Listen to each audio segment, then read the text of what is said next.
Hello and welcome to another video on the Grimwood Watch Modern channel. In this video you join me with a very SKX themed kind of styling around. Obviously we have got two Seiko SKXs, one modded, one not.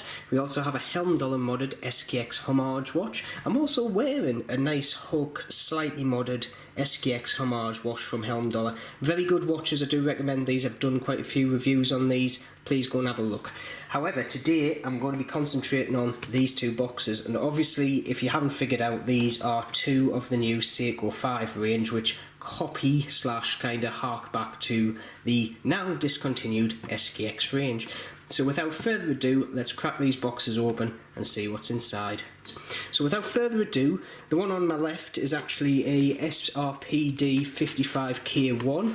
He has changed the strap on it. It originally came on this oyster style Seiko bracelet, but I'll get onto that in a bit. He's put it on this lovely material strap here. It does actually complement the watch quite nicely. This watch is obviously the one you would go for if you were wanting a bit more of an SKX original looking watch, and to be honest they don't look too dissimilar, and that's the whole reason for these, isn't it?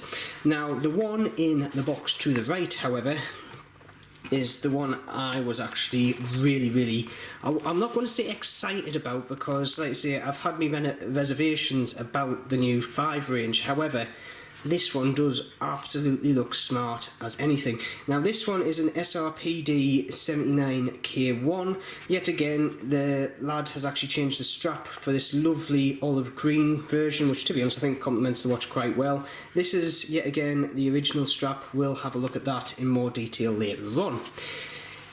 In the whole scheme of things, both watches do feel exactly like an SKX on the wrist, and they do have some nice features after looking at them that the SKX didn't have, but they also have a few negatives which all yous will know. So I'm going to get them out of the boxes and we'll have a more in-depth look. I'm going to first start off with the more traditional looking Seiko 5 and then move on to the stealth. So the first Seiko 5 I'm going to start off with is the SRPD 55K1. Now this is the watch you would get if you wanted something that closely resembled the original SKX 007, and to be honest they have pulled it off quite well. So to go over the good points, firstly we have the lovely 4R36 movement in there, so obviously we have winding and hacking, which people have been screaming out for on the SKX for an awful long time. Next good feature that I like is the sizing is basically identical to the SKX. So we have the 42.5 diameter case, we have a lug-to-lug of 46mm, 22mm strap. It's basically all the same. So this means this watch basically wears quite like, well, basically identical to the original SKX 00 series. So yet again, a lot of bonuses there. We then come to the dial, where I've kind of got a bit of a love-hate relationship with. Firstly, I love those applied indices. I think having those SKX style indices but raised up and applied with that lovely chrome border around it is just stunning, and to be honest a lot of modders would go crazy over this. We then come to the logos and the branding. Now firstly, that's Seiko 5. In my mind it's far too much like the Suzuki logo that's on my motorbikes. It's just a bit too out there. However, we then come down to the automatic word down there. That just horrendous vintage fonted word which kind of screams old and kind of dated. I just don't know why they've done it. They've gone very modern up top, but then they've basically said, look, we've got an antique way of telling the time inside, and I think it's just thrown off the look no end, and I just don't like it. It's just something I think they could have got away with, just putting a standard automatic with like a modernish font or a plain font, or just leave it off altogether. We know it's an automatic watch by the back because it's plainly an automatic movement in there, but hey ho, it's one of those things. The other thing which screams out at me, and it might be a little niggle because I'm very kind of OCD, is we have a misalignment issue. Yet again Seiko strikes. The actual bezel insert this time though is not aligned to the chapter ring. It's ever so slight, but it's noticeable. The chapter ring is aligned with the dial, however, so it's not as big of an issue because a lot of people can actually take this bezel insert out and realign it themselves, but it's something you shouldn't really have to do. Seiko's quality control should really pick it up. However, the bezel action is basically same as an SKX. Unidirectional, so same as the dive style watches, but Obviously we don't have the luminous pip up there either, so we don't have any lume on this bezel insert whatsoever. The other thing that I find quite weird is, if we bring the SKX back in, we have basically minute markers all the way around the bezel insert. However, with the new style we only have minute markers all up to the 20-minute mark, which I don't know if they were trying to make it look a bit more kinda, well, I don't know, modern, different, a bit more luxury, because I know a lot of the luxury brand diving watches has this kind of 20-minute marker style on them, but I don't know, it just kind of takes away a bit of the SKX is kind of feeling to it. I don't know. Other bonus though is we have drilled lugs on this watch, so basically changing out straps is a breeze and we don't have that much worry about actually, well, scratching your watch. We then come to the back. Now this is kind of a love-hate relationship yet again with me. I like display case backs on watches because I love to see what's in them. However, on a watch that I consider to be a dive style watch, they're classed as a sports watch now, but in my mind this is an SKX. Even though I shouldn't really think of it, it is. And having a display case back on there, it just kind of throws the feel off a bit. Now this then brings me to my biggest gripe. The water resistance. It's 100 metre water resistance, and people, to be honest, around the world have been having this argument of why are you arguing this point when most of you will not go to these depths and it's more than enough to go swimming, blah blah blah blah. It's more reassurance for me, because this is the way I explain it, right? If I move this crown out to the first position to set the date, it doesn't really look too much different, does it? And if I move it out to the last position to actually set the time, yes, it looks a bit more protruded, but it's something that somebody could miss, but especially in the first position. And the fact of the matter is, if you left it in the first position and decided you were going to go for a quick swim, water could get into the watch, because that is not the position where the O-rings are actually sitting at its best to keep the water from getting in, so water ingress is possible. And that's my gripe. Now if I bring in my SKX into the picture now and I unscrew the crown, it actually pops out, and even before I've put it into a position to set it, the crown does look like it should be pressed in. Set it to the first position, it sticks out even more. Set it to the final position, that is blatantly not in the right position. However, going through the action of setting the time and obviously screwing the crown back in fills us with confidence that if I go diving with this watch, or even swimming, I'm not going to get any water ingress. With this on the other matter, I'm not too sold on. Now, another thing is, these originally come with a strap, and the owner's actually taken it off, and to be honest I can see the reason why, because if I just give it a shake, it does sound very jingly jangly. Don't get me wrong, it's not as bad as the Jubilees the Seiko SKX has come on, but I would dare say it's not as good as the Helm dollar bracelets that you get as standard on these ones, and these are a hell of a lot cheaper. But hey ho, I'm not even going to get into that point. So the actual owner of this watch has put it on this lovely black material strap, which I think actually sets the watch off a lot better in my mind. So I think I've covered most of the points with this watch. I'm now going to go over to the stealth version.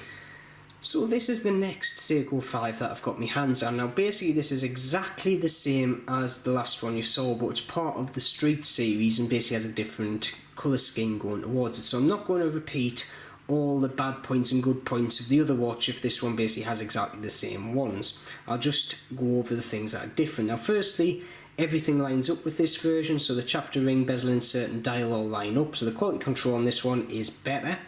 The other thing I forgot to say is these do actually have the Hardlex crystal in there, standard, same as the SKX, so I'll just quickly go over that point. I actually love this watch quite a bit because of that dial and those hands. Having that blacked out lume just makes this watch look amazing. However, it's a double-edged sword because that lume makes the watch's kind of luminescence in the dark pretty poor. So that's one of the reasons the actual owner of this watch has sent this to me, because he actually wants to replace this dial and the handset with an original SKX version, so he's actually got better lume on him. So, you know, it's something I think I could live with, because in the dark, I could get away with just wearing this during the day, so no issues there. The chapter ring's very nice as well, because it's actually got black and silver markers around the outside, which I think is a very nice touch. It's not just white, there are actually a silver kind of coloration on them. So the main theme of this watch is black and silver. The PVD coating on it is absolutely amazing. That lovely matte black is just so warm and lovely feel to the touch. It is great. The other nice little touch with this watch is it actually has a bead blasted case back for the which actually frames the display case. As we can see on the first one, it's actually polished. However, on this one, it's bead blasted. And I can actually see me using this case in some of my modded watches if I can get my hands on it, which won't be anytime soon, no doubt. But yeah, it just looks amazing, and I would have that. I can ignore that automatic, I can ignore that Seiko 5 logo under the 12. But at the price point of £280 RRP, no, I just couldn't. The other thing is the strap. Now this isn't the original strap, this is one the owners actually put on this watch, and I think it really goes, it adds a bit of colour. However, the original one, which I'm going to bring into the photo here, does have some very nice looking hardware, but the strap material itself is, it feels cheap, it feels nasty, it feels very scratchy, it just... This is one of the more expensive Seiko 5s in the range, and they've gone and put it on the most cheapest strap they could find. I don't like that strap, and I think the choice the actual owner has gone for is absolutely lovely. So I would dare say stick another strap on it if you're going to get one of these. So what I'm going to do now, I'm going to get these all set up, and I'm going to put them in a loom shot with an SKX and also a helm dollar just to compare what the performance is. Let's have a look at the loom now. Straight away, as we can see, 3 of them are bright as ever. However, the Seiko 5 Stealth is basically non-existent even when fully charged. Now 10 minutes in, the only real 2 that's still in the race is the SKX on the left and the other Seiko 5 on the right. The helm dollar and the Stealth are just non-existent. So with that, let's go back to the conclusion. So to sum up the new Seiko 5 range, in my opinion, firstly, on the face of it, yes, they are a good watch. I'm not going to deny that. They've got decent movement, they look good. There's a few quality issues here and there, but all in all, as a watch by themselves, not comparing them to the SKX, they are a good watch. My gripes. Firstly, people do compare it to the SKX because it basically is exactly the same, bar downgrading the specs. I personally think they should have changed the style of the case ever so slightly just to make it its own watch. The other gripe I've got is the price. These are going for between £220 to £300, and I just don't think you're getting that much watch for your money, especially when I can go on the internet and get a helm dollar with a screw down crown, 200 meter water resistance, flat sapphire crystal for £120 to £150. It just seems a bit of false economy.